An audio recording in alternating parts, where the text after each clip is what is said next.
Hayyee keeroo guddaa galatoomii kabajamtoota keessummoota keenya waamicha keenya kabajanii warreen iddoo adda addaatii asitti argamtan artistoonni ogeessonni aartii garaagaraa abbootiin qabeenyaa dargaggoonni hundi keessaniyyuu anaa dhufu baga nagaan dhuftan isin jechuun barbaada. Egaa fiilmii Soolanii yeroo dheeraadhaan booddee dadhabbii guddaadhaan booddee guyyaa irraa waggaa lamaan booda eebbaaf dhiyaateera. Soolaniin waraabbisaa baadiyyaa magaalaa Yuunivarsiitii Adaamaa godhatee ogeessota ciccimoo ogeessota piroodakshinii ciccimoo taatota buleeyyii fi taatota haaraa hirmaachisuudhaan guyyaa irraa fiilmii booddee irraa kan daawwattan ta'a. Kanaaf fiilmii kana yeroo hojjennu akka ija daarikteerummaatiin yookiin immoo wantan irratti hirmaadheen barreessituu fiilmii kanaa natti fakkaata gaafa fiilmii kana barreessitu bilisummaadhaan barreessitee bilisummaa yaadatiin otoo of hin daangessin yaada itti dhufe bilisummaadhaan barreessitee sanarraa wal qabatee yaadni isaa baay'ee bal'aa ture. Booda gaafanii taajjabu isheen biyya alaa taasisee yeroo dheeraa kan barreessite biyya dimokiraasawaa keessa taatee dimokiraasiidhaan barreessitee gara viidiyootti jijjiiruudhaaf amma kana nu carraaksite jechaan hin ture. Garuu immoo ogeessota ciccimoo fayyadamnee warreen iskiriiptii kana gulaalanis warreen beektota hojii bareedaa nuu ta'ee viidiyootti jijjiiramee guyyaa irraa eebbaaf qophaa'eera. Asumaan Keeroon Darajjee cimtuu dandeettii guddaa kan qabdu yeroo waraabnus ta'e hojii kana yeroo hojjennu bilisummaa nuu kennanii akka barbaannetti waan barbaannu fayyadamneeti kan hojjennu.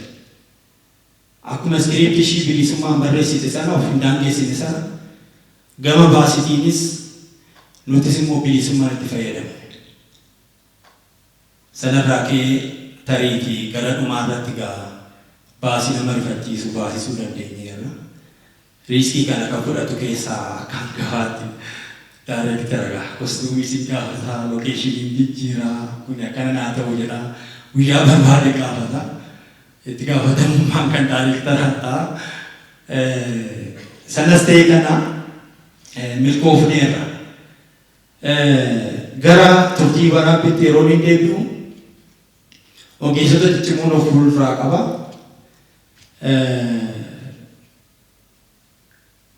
Sinematograafarri keenya inni ogeessa kaameraa yookiin sinematoogiraafii yookiin nama kaameraa duuba jiru inni akka daayireektaraattis ta'ee yaadotaan nu utubaa nu jajjabeessaa osoo kun akkana ta'ee hojjechaa nu faana kan hojjechaa ture. Meewaa kana naaf fudhadhu ogguun hin jedheen lamin fadha akka majammaraa sidaas fadhaan iskilirri dada naan jedha ture. Kuukuu sirriitti naa galateeffadhaa maaloo sirriitti naa galateeffadhaa. Nama baay'ee jabaa ogeessa baay'ee jabaadha. Hojii qofan hojjetu nama barsiisa. Meekaap artistii teenyaa fi kontiiniitii dheensaan immoo nu diddibdee takka daa'imatti takka umurii nutti dabaltee hojiin ishii kana qofa miti hojii hojjetamu keessatti xiyyeeffannaa itti kennitee nu hordofuudhaan nu faana carraaqaa kan turte isheenis galata guddaa nurraa qabdi. Lookeeshinii barbaannu yeroo erginu bakka seenee lookeeshinii nu sirreessee lookeeshinii babbareedaa nu argate hojii guddaa kan hojjete lookeeshin maanaajer Firaawol Darajjee fi 5-star production immoo fiilmii kana keessatti egaa qulqullina fiilmiitiif jecha meeshaa biyya alaatti fiduudhaan dabalatan production kana keessatti taatotaan walitti dhufeenya guddaa qabuun haala bareedinaan akka xumuruuf gahee guddaa kan taphateedha. Walumaa galatti warreen laayismaanii warreen saawundimaanii keessayyuu warreen dinqisiifadhu keessaa akka barbaadettis waraabii saawundimaaniin tokko nama dhaabsisu baay'ee daareekteerii tamani taanaan saawundi maanii sorry sa'aatiin kee barbaadu waraabbii guyyaa biraa taa'uu malee haala akkanaa keessatti waraabu jedhee saawundi maanii nu dhaabsiseera. Kanaaf guddaa galateeffachuun barbaada naa galateeffadha sirriitti ogeessa jechuun akkas yoo nama dhaabe sirrii bitaan itti namanne eeguu jedhu kun waan guddaadha waan ta'eef guddaan galateeffadha. Egaa tuuta kiruu kana keessatti irraa hirmaatan kanneen laayitmaanidhaan obsiifaadha advaayizarii keenya sila hojiitti obsiilee guddaan galateeffadha. Walumaa galatti warreen tuuta piroodakshinii keessa jirtan naa galatoomaa jecha taatonni nafaanaa turtan buleetii ta'uurraan kan ka'e kanneen akka Jimaa Galataati Abaaboo Arginaa fi Kadirfaadhaan namoota gurguddaadha kan nufaanaa jiranii.